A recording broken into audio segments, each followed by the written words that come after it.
সমস্ত বক্তার দ্বারা কিলা বইব তোর মার ভাতারে লই আইস ওরা করে সোরারা আগা ওদানুস না গোড়া ওদানুস না আন্তাজি ফেসবুকে একজনের ব্যাপারে মন্তব্য করো, কথা কয় না কি ঠিক না?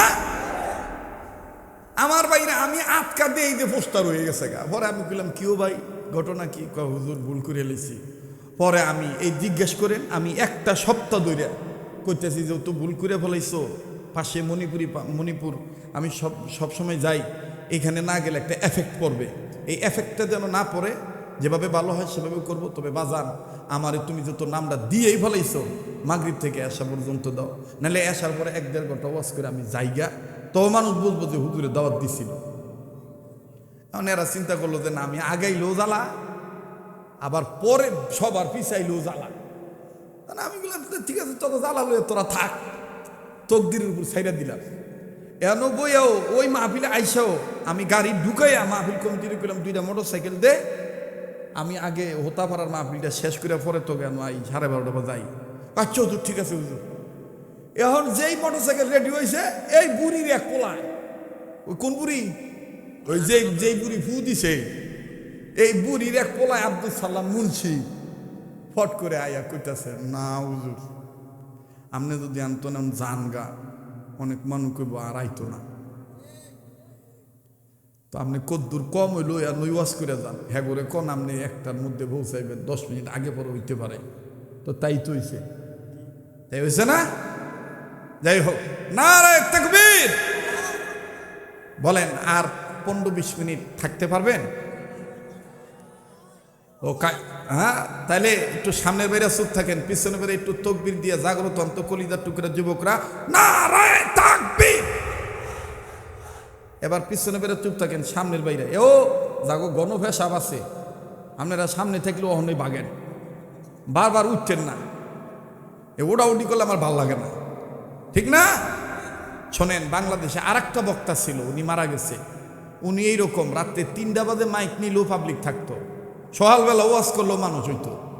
ওনার নাম হইল, 2জন ছিল, একজন হইল মাওলানা মরহুম দেলোয়ার হোসেন সাইদি সাহেব রহমতুল্লাহ আলাই, আর একজন হইল জুবাইর আহমদ আনসারি রহমতুল্লাহ আলাই।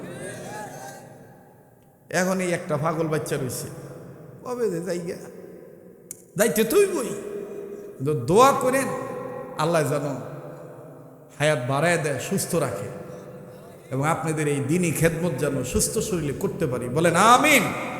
নারায়ে তাকবীর। আল্লাহ দেলোয়ার হোসেন সাইদি সাহেবের কবরটা তুমি জান্নাতুল ফেরদৌস বানায় দাও, জুবাইর আনসারি রহমতুল্লাহর কবরটা তুমি জান্নাতুল ফেরদৌস বানায় দাও, বলেন আমিন। ভাই বড়দের জন্য দোয়া করলে বড়দের রুহানি দোয়া আমাদের কাছে আসে কি আসে না? আসে। আল্লাহ কবুল করেন, কনা আমিন। এবার বেডিরে ডাক দিয়ে মা, এ মা দে ফু দিয়ে দে। বেডিতে আমি রাগ হয়ে রয়েছে, মনে আছে কথাটা? ফু দিয়া মাথাটা সরাইছে। ইমাম আজম আবু হানিফা পাগড়ি বান্ধে আর তুই মাথা দিয়ে ফু দিস তো বাতাসিল একটু এলো তো মুক্তি নেবে রয়েছে, এটাই সারবো। সুবহানাকা লা ইলমা লানা ইল্লা মা আল্লামতানা ইন্নাকা আনতাল আলিমুল হাকিম রব্বি জিদনি ইলমান নাফিআ ওয়া ফাহমান কামিলা। এটা কইয়া বুকে হুয়াইতেছে আমার বাইরে। কিন্তু আমি একটা কথা কইতে চাইছিলাম, এটা আপনারা ভুলে গেছেন গা। যেমন আমি ঘরের টেনে বাইরেনোর সময় আমার বউর কাছ থেকে একটা দোয়া নিয়ে বাইরে, মনে আছে?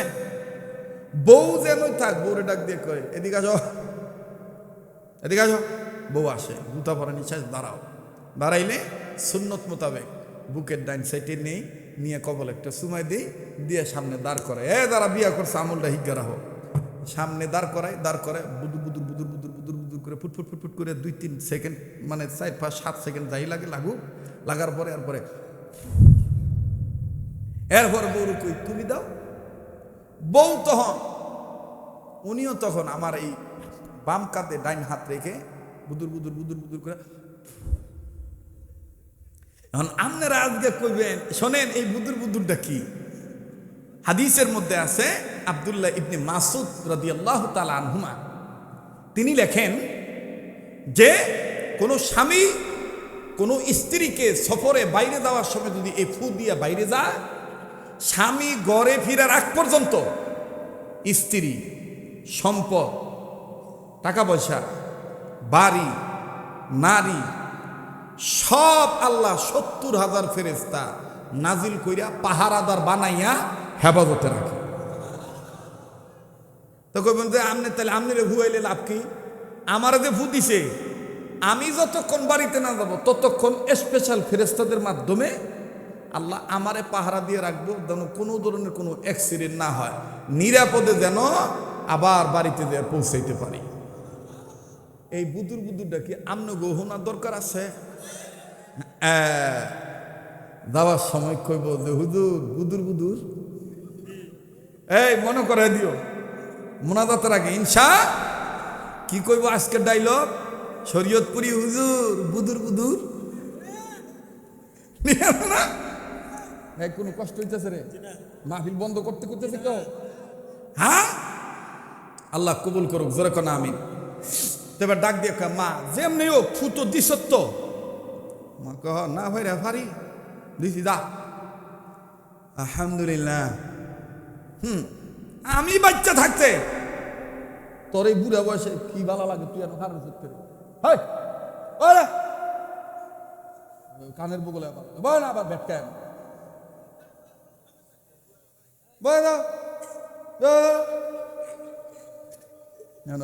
খারা খারা বুদুর করতে আসে। এটি হইল আমার সাচ্চা পাক্কা শ্রোতা, ঠিক না? ওই গ্রাম দেশে দেখবেন যে ধান উড়ানের বাড়িতে উড়ানোর সময় মাইপা যখন উড়ায়, এর আগে কিন্তু একটা শেষ ফাইনাল বাতাস দেয়। এই বাতাসে কিন্তু ধানের রূপ লইয়া অনেক সিটান জায়গা যায় না, আর মূল ডাল কিন্তু নিচে পড়ে। তো অনেক শ্রোতা কইছে আইব না, কিন্তু যারা অরিজিনাল শ্রোতা এরা কইছে না আসবে ইনশাআল্লাহ। হ্যাঁ, লড়াচড়া করিস না, তো তোর লাগিয়ে শান্তি পাইতেছি আমি বেশি। লড়াচড়া যা। এরপরে হযরত ইমাম আযম আবু হানিফা কইতেছে আমি বাচ্চা থাকতে এই বুড়ি বয়সে তোরে তালাক নিতে দিতাম। বেটি ডাক দেহনি ফুনা দিস। হ্যাঁ, মায়ের ফুয়ে যে বরকত, আল্লাহু আকবার। হযরত হাকিমুল উম্মত আশরাফ আলী থানভী রহমাতুল্লাহ লিখছেন, এক সন্তানের ক্যান্সার হয়েছে, সারা পৃথিবীর সব চিকিৎসা ফেল।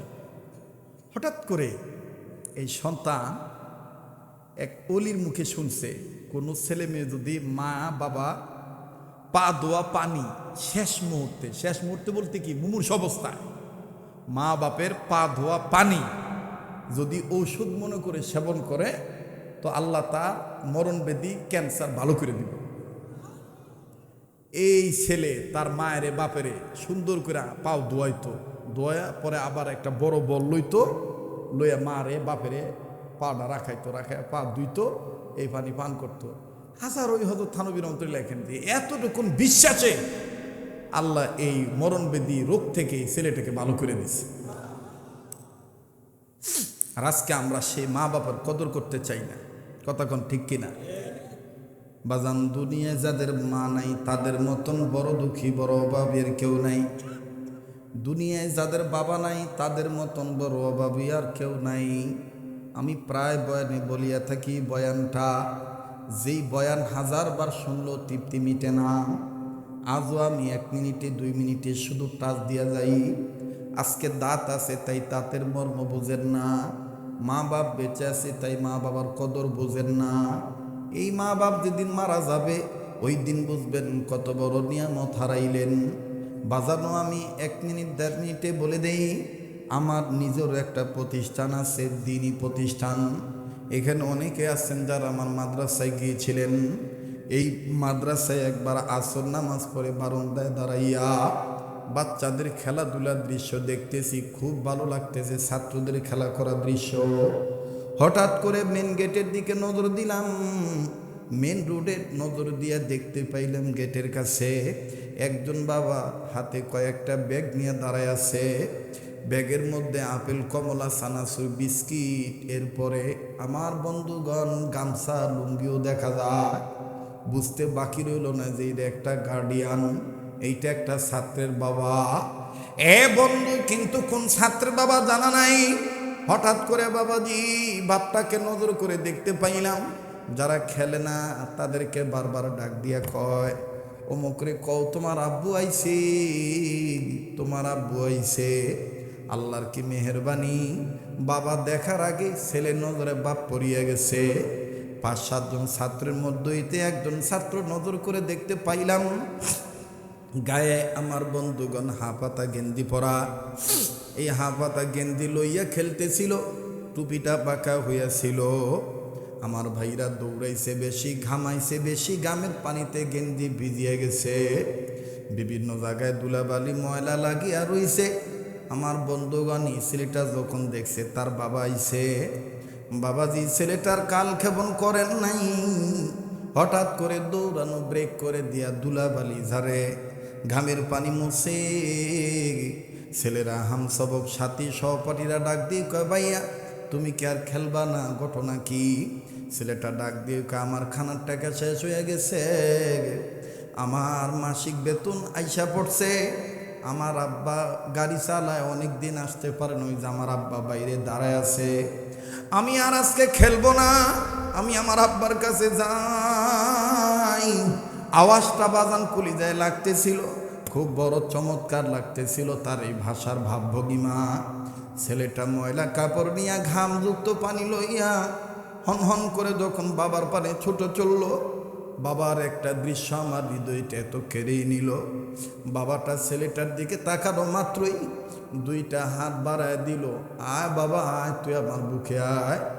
এই বাবার হাত পাতা দেখে আমার একটা কথা মনে হয়ে গেল, আমিও তুমিও তো অনেক সময় বাবা হাত বিছায় ডাকলে, বাবার গায়ে যদি ঘামের পানি থাকতো, বাবারে কইতাম আব্বু তোমার গায়ে গন্ধ